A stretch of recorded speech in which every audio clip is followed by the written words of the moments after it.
இனிய உறவுகள் அனைவருக்கும் இனிய காலை வணக்கம். இன்றைக்கி நம்ம பார்க்க போகிறது மல்லிச்செடியை வச்சு சூப்பரான ஒரு டிஷ் பண்ணியிருக்கேங்க. காய்கறிகள் இல்லாத நேரத்தில் இந்த மாதிரி மல்லிச்செடியில் இந்த மாதிரி ஊறுகான்னு சொல்லலாம், இல்லை தொக்குன்னு சொல்லலாம். இந்த மாதிரி நீங்கள் செஞ்சு பாருங்கள், ரொம்பவே டேஸ்ட்டாக இருக்குங்க. இந்த ரெசிபி எப்படி செய்கிறதுன்னு பார்க்குறதுக்கு முன்னாடி இன்று பிறந்தநாள் மற்றும் திருமண நாள் கொண்டாடுற எல்லாருக்குமே என்னுடைய வாழ்த்துக்கள். இப்போ வாங்க நம்ம ரெசிபி எப்படி பண்ணலாம்னு பார்த்துடலாம். நான் இன்றைக்கி மல்லிச்செடி 2 கட்டு எடுத்துருக்கேங்க. இந்த மல்லிச்செடியை நல்லா தண்டோடு தான் நம்ம சேர்த்துக்கிற போகிறோம். நல்லா அலசிட்டு எடுத்து வச்சுருக்கிறேங்க. பாருங்கள், இந்த மாதிரி அலசிட்டு எடுத்த பிறகு இதை நம்ம கட் பண்ணி எடுத்துக்கிற போகிறோம். இது கொஞ்சம் பொடிசாக கட் பண்ணிட்டோம்னா நம்மளுக்கு வதக்கிறதுக்கு சிரமம் இல்லாமல் இருக்கும். அதனால் நல்லா கட் பண்ணிவிட்டு எடுத்துக்கிட்டேன்.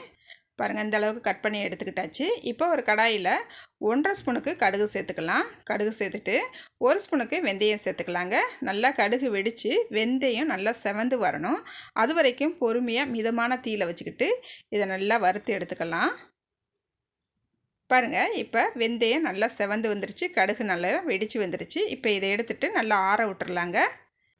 இப்போ அதே கடாயை அடுப்பில் வச்சுக்கிட்டு 2 ஸ்பூனுக்கு எண்ணெய் சேர்த்துருக்கேங்க. நம்ம கட் பண்ணி வச்சுருக்கிற மல்லிச்செடியை இதில் சேர்த்துக்கலாம். ஒரு கைப்பிடி அளவு நான் புதினா சேர்த்துருக்கிறேன். என்கிட்ட இன்றைக்கி புதினா இருக்கிறதுனால நான் சேர்த்துருக்கிறேன். மற்றபடி நீங்கள் அந்த மல்லிச்செடியோடையும் இது வெறுமனே மல்லிச்செடியோடு செய்யும் போதையும் டேஸ்ட்டு சூப்பராக இருக்குங்க. உங்கள்கிட்ட இந்த புதினா இருந்தால் மட்டும் சேர்த்துக்குங்க, இல்லைன்னா ஸ்கிப் பண்ணிவிடுங்க. இந்த மாதிரி புதினா கொஞ்சம் சேர்க்கும் போது ஃப்ளேவர் செம்மையாக இருக்குங்க, டேஸ்ட்டுமே செம்மையாக இருக்கும். இப்போ இந்த மல்லிச்செடியை நல்லா பச்சை வாசனை போகிற வரைக்கும் நல்லா வதக்கிக்கலாம். அடுப்பை மிதமான தீயில் வச்சுக்கிட்டேவும் நல்லா வதக்கிக்கலாங்க. என்னோடய பொண்ணுக்கு இந்த மாதிரி நான் செஞ்சு கொடுக்கும் போதெல்லாம் அவள் ரொம்ப விரும்பி சாப்பிடுவா. ஏன்னா இது அவளுக்கு அந்தளவுக்கு ரொம்ப பிடிக்கும். டேஸ்ட் அந்தளவுக்கு இருக்குங்க. அதுக்கப்புறமா பாருங்கள், நம்மளுக்கு நல்ல மல்லிச்செடி வதங்கி வந்துருச்சு. இப்போ இந்த அளவுக்கு வதக்கிட்டால் போதும், அடுப்பை ஆஃப் பண்ணிடலாம், அதை ஆற விட்டுடலாம்.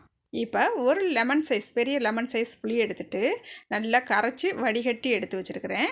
இப்போ இதில் 1.5 ஸ்பூனுக்கு வத்தப்பொடி சேர்த்துக்கலாம். நீங்கள் இந்த இடத்துல காரம் எப்படி சாப்பிடுவீங்களோ அதுக்கு தக்கன வத்தப்பொடி சேர்த்துக்குங்க. 1.25 ஸ்பூனுக்கு உப்பு சேர்த்துருக்குறேன். நல்லா கலந்து விட்டுக்கலாம். உப்பும் வத்தப்பொடியும் நல்லா கரைஞ்சி வரட்டும். இப்போ நல்லா கலந்து எடுத்துக்கிட்டாச்சு. இப்போ இது இப்படியே இருக்கட்டுங்க. அதுக்கப்புறமா வெந்தயமும் நம்ம கடுகும் வறுத்தோம் இல்லையா, அதுவும் மல்லிச்செடியும் நல்லா ஆறி வந்துடுச்சு. இப்போ வெந்தயத்தையும் கடுகையும் ஒரு மிக்சி சாரில் சேர்த்துட்டு பாருங்கள், நல்லா வலுவலுன்னு அடித்து எடுத்துகிட்டு வந்துட்டேன். அதுக்கப்புறமா நம்ம மல்லி இலையும் இதோட சேர்த்துட்டு நல்லா கொரகொரப்பாக இந்த அளவுக்கு அடித்து எடுத்துக்கலாம். தண்ணி எதுவும் சேர்க்க வேண்டாம், இது இப்படியே இருக்கட்டுங்க. இப்போ ஒரு கடாய் அடுப்பில் வச்சுக்கிட்டு இதில் 3 ஸ்பூனுக்கு கடலெண்ணெய் தான் நான் இன்றைக்கி சேர்த்துருக்குறேன். இப்போ இதில் கொஞ்சமாக கடுகு சேர்த்துக்கலாம். கடுகு நல்லா வெடித்து வரட்டும். பாருங்கள், கடுகு நல்லா வெடித்து வந்துருச்சு. அதுக்கப்புறமா நம்ம வச்சுருக்கிற புளிக்கரைசலை இதில் சேர்த்துக்கலாம். புளிக்கரைசலை சேர்க்குறதுக்கு முன்னாடி ஒரு தடவை நல்லா கலந்து விட்டுக்குங்க. பாருங்கள், இப்போ சேர்த்துக்கிட்டாச்சு. அடுப்பை நல்லா கொஞ்சம் ஹையில் வச்சுக்கோங்க. நல்லா கொதி வர ஆரம்பிக்கட்டும். இப்போ நல்லா கொதிக்க ஆரம்பிச்சிருச்சு. நல்லா இதோட பச்சை வாசனை போய் எண்ணெய் பிரிஞ்சு வர வரைக்கும் இதை நல்லா நம்ம கொதிக்க வச்சு எடுத்துக்கலாங்க. இப்போ மறுபடியும் நம்ம ஒரு 2-3 நிமிஷம் ஆயிடுச்சுது. அடுப்பை மிதமான தீயில் வச்சுருக்குறோம். இப்போ இதை மூடி வச்சு நல்லா கொதிக்க விடலாம். இப்போ பாருங்கள், அடுப்பை மிதமான தீயில் வச்சுட்டு ஒரு 3 நிமிஷம் நல்லா கொதிக்க வச்சு எடுத்துக்கிட்டேன். நல்லா எண்ணெய் பிரிஞ்சு நம்ம சேர்த்துருக்கிற புளி கரைசல் நல்லா திக்காகி வந்துருச்சு. இந்த அளவுக்கு வந்தால் போதுங்க. இப்போ இதில் நம்ம ஏற்கனவே நம்ம கடுகு வெந்தயம் பொடியாக அடித்து வச்சுருக்கோம் இல்லையா, அதை இப்போ சேர்த்துக்கலாங்க.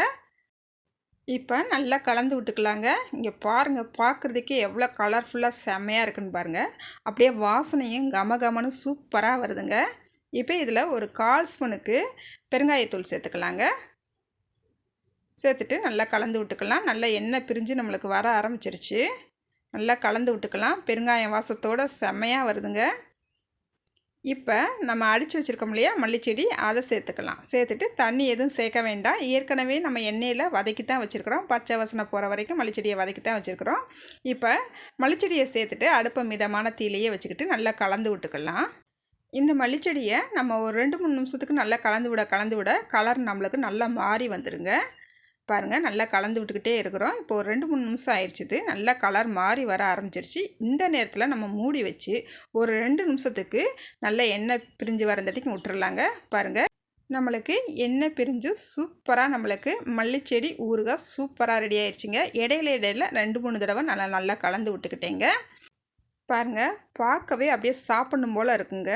இந்த வாசமும் அவ்வளோ ஜம்முன்னு வருங்க. இப்போ அடுப்பை ஆஃப் பண்ணிடலாங்க. பாருங்கள், இந்த மாதிரி நம்ம பல்காக செஞ்சு ஃப்ரிட்ஜில் எடுத்து வச்சுக்கிட்டோம்னா நம்மளுக்கு 3 மாதம் ஆனாலும் கெட்டு போகாதுங்க.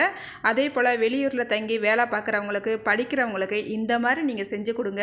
அவங்களுக்கு ரொம்ப உபயோகமாக இருக்கும். நல்லா அவங்களுமே டேஸ்ட்டாக சாப்பிட்டது போல் இருக்குங்க. இதே அளவுகளோட இதே மாதிரி நீங்களும் இந்த மல்லிச்செடி ஊறுகாவை ட்ரை பண்ணி பாருங்கள். ட்ரை பண்ணிவிட்டு எப்படி வந்துச்சுன்னு மறக்காமல் கமெண்ட்டில் சொல்லுங்கள்.